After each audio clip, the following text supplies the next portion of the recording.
Okay, someone is accused of a crime. The reality is that they're either innocent or guilty. Covers all the possibilities. What's the status quo? There is a status quo. We presume a person to be innocent unless they're proven guilty. So the null would be the hypothesis involving that they're innocent and the alternative that they're guilty. And why do we go to trial? We go to trial because we want to look at the evidence to see if there's been a change from that status quo. You're presumed innocent until proven guilty. We don't go to trial because we think you're innocent. We go to trial because we think there might be evidence that you're guilty. So it's a similar thing with hypothesis testing. Usually you're running a hypothesis test because you're concerned that maybe there's been a change from that status quo result and you want to test to see if there's evidence of a change.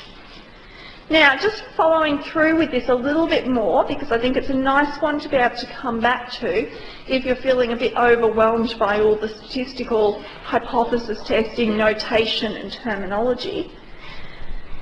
Okay, so the person is accused, we go to trial, we consider the evidence. Now, in hypothesis testing in statistics, we're going to have evidence. The evidence is going to be our sample. And the idea, of course, is at the trial, if the evidence is not sufficient, we'd find the person not guilty. If the evidence is sufficient, we'd find them guilty. Now, this brings up another quite interesting point that, again, is very relevant for our statistical hypothesis testing.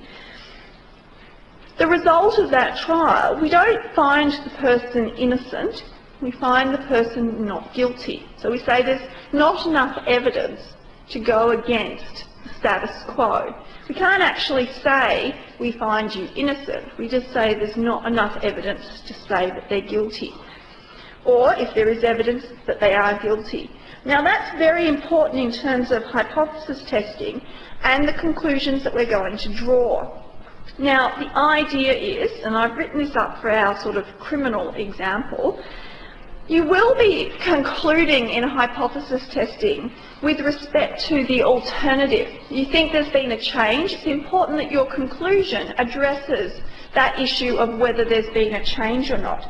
So you would talk about either not enough evidence to support the alternative, so that's what happens if they're not guilty, or of course if you found them guilty, it's saying there is sufficient evidence to support guilt. Now we don't just write our conclusion in terms of the alternative hypothesis, we also like to go back to that null hypothesis and just clearly state what the conclusion is. But we can never say whether the null is true or false, we can just say whether we reject it or don't reject it. So saying that they're not guilty is kind of like that you think they're innocent, but you're never completely sure. So you can say don't reject the null, there's not sufficient evidence to support guilt, but we certainly cannot definitively say the person is innocent, just as in statistics we can't definitively say that the null is true. Unless we have population data, we'll never be able to make those definitive statements. But of course, if there was sufficient evidence of guilt, sufficient evidence to support the alternative, we can say that therefore we're rejecting that null hypothesis. So the terminology and the language we use will be important. And as I said, most textbooks, this is not something I thought up. They have been using this type of criminal analogy for teaching hypothesis testing for as long as I know, and pretty much no textbook is written where this isn't included. So it is one that's been found to be quite useful, and I completely agree. I think that sometimes when you get a bit sort of, over-involved in your statistical hypothesis testing and maybe lose sight a little bit of how it's all meant to be working and what the conclusions are telling you, if you can refer back to this, it just gives you something that little less abstract to hang on to and to sort of say, okay, I get it there, I can work out what's going on in the statistical context. Okay, so that's what we're aiming to do. What I haven't told you up to this point, I've kind of said how we set it up. I've told you how we're going to conclude. I've said that in the middle we're going to consider some evidence. For stats, our evidence is going to be the sample. Of course, we need to see how we make our decision, how we come up with one of these two conclusions. But that will just be a rearrangement of topic 7, and we'll work our way through that. So let's go back to the slides now and have a look.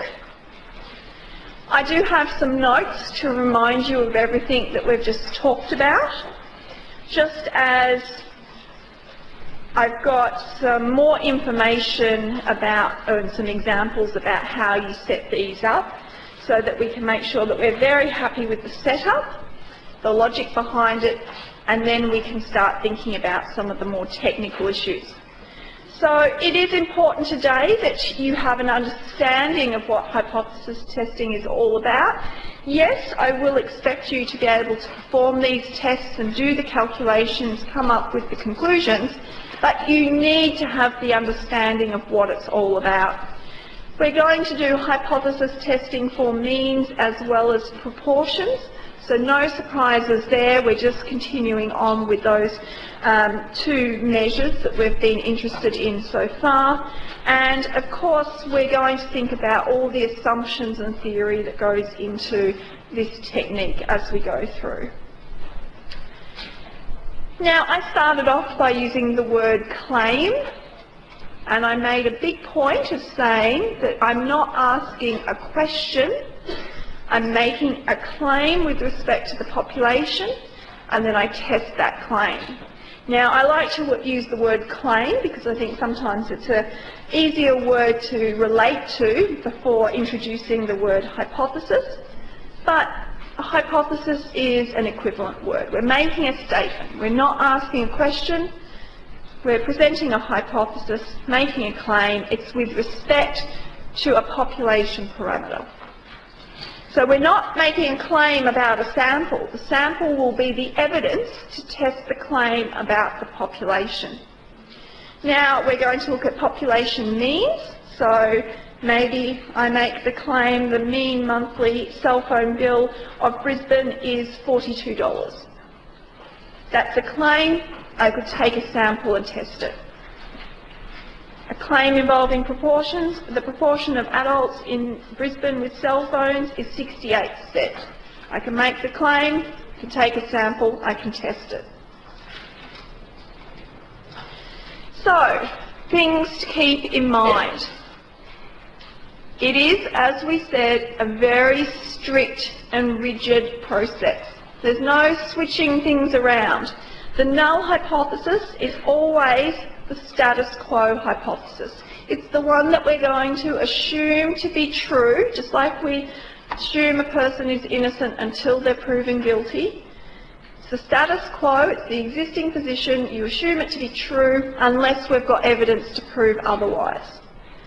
Now, it is therefore a case of you can't mix and match your hypotheses. It's not just a random choice, which one is the null and which one is the alternative. Now, if there is some status quo, is implies equals. So the practical way of deciding when you have two hypotheses, such as pi equal to 0.8, as well as pi not equal to 0.8, how do you decide which one is the null and which one is the alternative? Well, because of the definition, the null hypothesis will always contain equals. Now, I've only given you an example so far where we wanted to test whether the proportion was equal to 80 or not equal to 80. The reality is that sometimes it's not just is it equal or not equal.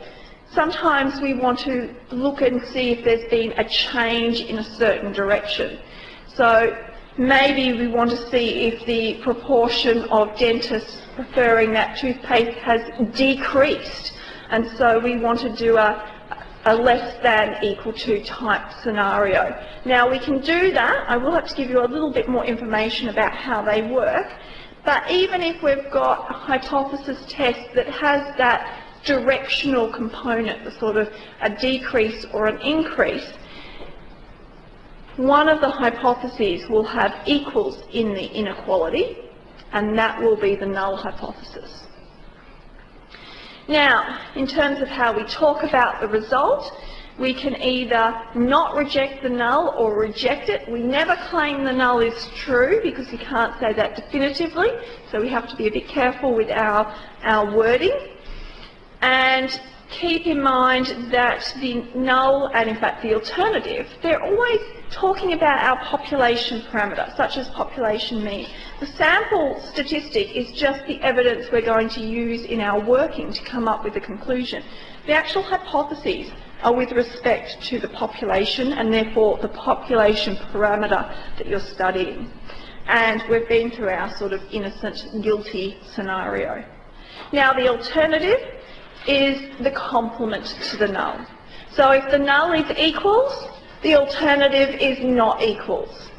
Just as if our null is less than equal to, our alternative would be greater than.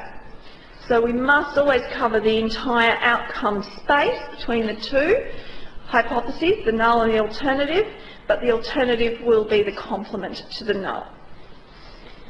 Now, pretty much the reason that you would run one of these tests is because you think there's been a change. So the way these types of questions are worded, you're usually given in words the alternative hypothesis. Whether you might want to test that the proportion of dentists preferring XYZ toothpaste is no longer 80%. The questions are phrased in terms of that change and therefore the alternative hypothesis. So usually write down it first and then work backwards to the null. Keeping in mind the null and the alternative are mutually exclusive. They cover that entire outcome space. So once you've got one, you've always got the other. We are going to assume the null is true in proceeding with the working, and we'll only reject that if there's evidence strong enough to support the change. And so you could talk about it, again in that sort of criminal trial type terminology, as the burden of proof falls on the alternative hypothesis. You're going to presume a person is innocent unless you can prove that they're guilty, unless there's sufficient evidence. So for our hypothesis test, the null, the status quo, is going to hold unless your sample evidence is strong enough to say that there's been a change. And certainly as we go through and actually get some answers to these types of tests, I'll remind you of how we interpret them, and so we'll think a bit more about that. And, if we're looking to see if the monthly cell phone bill is $42, if that's been the claim and we want to test if that has changed, we could do a mu equal to 42, a mu not equal to 42 test.